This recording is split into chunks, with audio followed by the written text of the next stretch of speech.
El presidente estadounidense, Donald Trump, criticó a Canadá por anunciar medidas en represalia contra los aranceles a las importaciones de acero y aluminio que impuso Washington y pareció amenazar a su vecino del norte con posibles acciones contra su industria maderera.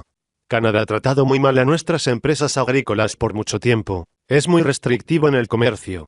Deben abrir sus mercados y retirar sus barreras comerciales. Reportan un enorme superávit comercial con nosotros, expresó en Twitter, antes de hacer una referencia que sugería que Estados Unidos debería enfocarse en desarrollar más su industria maderera.